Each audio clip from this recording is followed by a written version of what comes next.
Raza, you were out yesterday and you missed me. So I went off on Richard Sherman. I said, this guy is just looking for attention. He threw a young quarterback under the bus when it was basically proven that Richard Sherman lied about this handshake diss. And so you know what Richard Sherman did? Apparently, he's a huge fan of Kanell Bell because I said he owed Baker Mayfield an apology. Guess what he did? He apologized. He actually apologized. And then you had Baker Mayfield responded to both Richard Sherman and Nick Bosa. Have a listen to Baker Mayfield. I know what I did, but that's, the one time the camera and something recording me is, gone in my favor. I respect him, who he is as a player. He's a great player, has been for a while. In no way did I mean it like that. I'm not worried about it. I know how I handled it, exactly what I did. It is what it is with you guys. People want to portray an image with me of who I am as a person. Care less. Well, I don't think Sherman's was a personal vendetta. He said what he said, but Bosa's, good for him. He had it premeditated. He's been thinking about that obviously for 2 years now. Yeah. So that's a long time to think about that loss. All right. So here's the deal with Baker Mayfield, Raj. I don't think he's very likable. And you can have this attitude of, I'm going to do and say whatever I want. And what's interesting is I felt like an old man saying that. Like, he needs to tighten it up and kind of be a little bit more humble. And I feel like it's old school versus new school. But I think the reality of the situation, what you're seeing across the league, is that other players are looking at Baker Mayfield saying, hold on a second, Rook. Like, he still was just a rookie last year. They're saying before you go out and start talking all this trash and sign all these endorsements, you better do something first. And I think he's not the most well-liked player across the league because of some of his cockiness, which he's shown early in his career. You're 100% right. Watching that press conference, that's about as muted as he gets, kind of. Like he wasn't really abrasive with the media and in your face, and even still in those clips, he came off cocky and dismissive. Do you know what I mean? When you're trying to be kind of humble and it doesn't come across as humble and you still come across a little arrogant, I think that speaks to what you're talking about, right? Guys probably look at him and just don't love the packaging. And then we've talked about this before. Now, you don't have to be necessarily jealous of one thing or the other, but there is some jealousy amongst players in terms of who the league dubs as their golden boy, right? Who they choose to ride commercial-wise and who they choose to put as the face of the league going forward. And so, you'd be naive to think that there are guys out there that don't feel some kind of way about Baker being dubbed the golden child and getting all these endorsements and stuff off of half a year of football. So apparently this is sort of a narrative that's developing around the league. According to Mike Freeman from Bleacher Report, he's spoken to a couple players anonymously, and he said that for a while now, veterans have been frustrated with Baker's cockiness for someone who hasn't won anything. Here's the thing, though. I don't think it's just because of his cockiness. There is a jealousy factor. Professional athletes have monster egos. And look, Tim Tebow was the nicest guy in the world, right? He's, the model citizen, never said anything, didn't talk any trash. And yet I don't think he was well liked across the league because players looked at him and said, man, he gets all over SportsCenter. He gets a lot of advertising money. He makes a lot of money off the field. He hasn't played that great. And I think it made him unlikable to a lot of players in the league because they were jealous. And I think that has something to do with it, a Baker. But then because Tim Tebow wasn't, there was guys that were jealous, and it was a little bit harder to dislike Tim Tebow. But if you give them any ounce of a reason not to like you, which I think Baker Mayfield has given you more than ample reasons to not like him, the human nature is going to come out, and they're going to be like, hey, wait a second, this guy hasn't done anything, when it is really the ultimate job where you have to earn it. You can't just go, nothing is given to you in the NFL. And I think that's what players look at. They say, hold on a second. We're not going to just give him this title of, hey, this hot young new quarterback. He's got to actually do it for another year.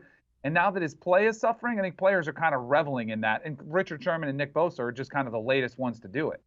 Yeah, listen, we talked about this before the season started. There were going to be a lot of guys lining up to get a shot at Baker Mayfield, whether that was an actual shot or, just metaphorically speaking. They want to have an opportunity to make their statement when they play against him this year. And some of that is on Baker.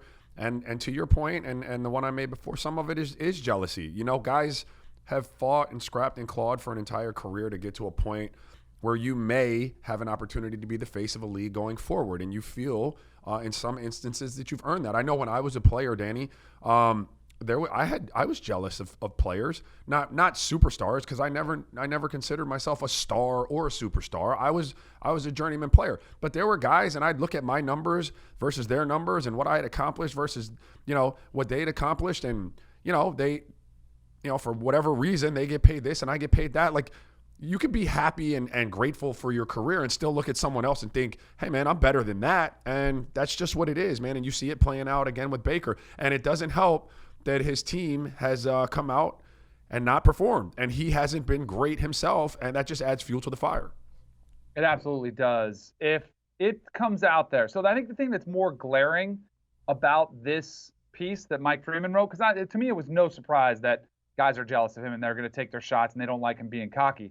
There was a quote from a scout that said one of Baker Mayfield's biggest issues is that in college, he was one of the more athletic players in the field, and now he's not, which has made him primarily a pocket passer, which isn't his strength. I would push back on that scout because I don't think anybody thought Baker Mayfield was going to come in and run around in the NFL and make plays.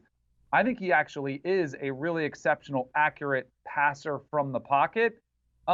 He's just got to get better protection, right? I mean, he's got to get guys open a little bit better, and that's some of that relies on Freddie Kitchens. But I think the most obvious problem that they have right now is his offensive line. And some of these highlights you're showing, look at him. He always is trying to escape out to the outside of the pocket when he does, instead of stepping up. I think Baker Mayfield really needs to learn how to step up in the pocket, which is hard when there's a guard or center getting pushed into your lap. But I think that's more the problem. To me, I was never thinking that he would come in and be this guy that was going to run around like you're seeing Lamar Jackson. See, Lamar Jackson, I think his speed translated from college to the NFL.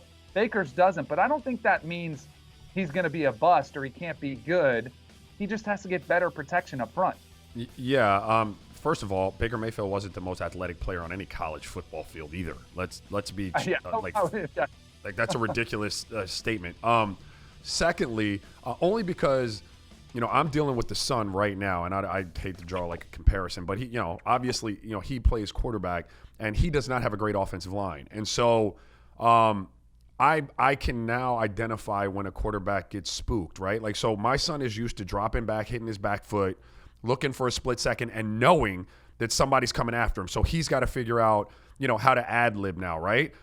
But that's not every single time. That's like 85% of the time, right? And so where I see a similarity with Baker is like he's just accustomed to that thing breaking down on him. So 85% of the time he's got to ad-lib. But there's still 15% of the time, Danny, and I tell my son this, where it is your job to stand in there if you have that extra second and deliver a ball. That could be stepping up in the pocket, or it can just be delivering from whatever platform you're on right now. But just because 85% of the time it breaks down doesn't mean that other 15% of the time you should be looking to move. And I get that you're spooked, but you still have a job to do. And I really do feel like Baker is spooked a little bit in the pocket. It's not that he can't deliver. I don't think it's that he wants to run. He's just spooked. He's used to it collapsing, and he doesn't have the patience to sit there and wait for the 15% of the time where it's not collapsing on him. It's the hardest thing in the world to develop as a quarterback, that trust that the protection is going to be there when it's not most of the time. And I can totally understand it because a lot of it's, hey, you don't want to get pounded every time. And you get tired of, occasionally you'll say like, all right, I'm going to step my foot, I'm going to set it in the back and I'm put it in the ground, I'm going to make this throw no matter what. And then you get drilled, so you start escaping the pocket, but then a lot of times it's still there and you start hearing ghosts, or you start that internal clock that every quarterback has in his head starts speeding up. And that's where just the rhythm and timing for Baker Mayfield are off right now. That clock in his head is moving way too fast, but it's not all on him. And it really is. It's every level. If you don't have it at your son's team, if you don't have it in the NFL, it's the same problem. And it's really just, it's hard to get over. It's hard to overcome that. I think that's a very real situation that Baker Mayfield is dealing with. Let me ask you a question, just because, when you have that problem, like how much of an importance does the coaching play in, designing a passing game that doesn't? I watched the Browns, and again, I'm not a football coach, but I watch Baker sitting back there waiting. Like, he's got to leave the pocket. His receivers aren't even out of their breaks yet. I'm like, the routes take so long to develop. You got a bad offensive line. Most of the time, there's not even a back in the backfield with them to kind of pick up something. Like, how much of it falls on the coach's shoulders to have a passing game that identifies your weaknesses and kind of highlights some of the playmakers you have? Just get them the ball.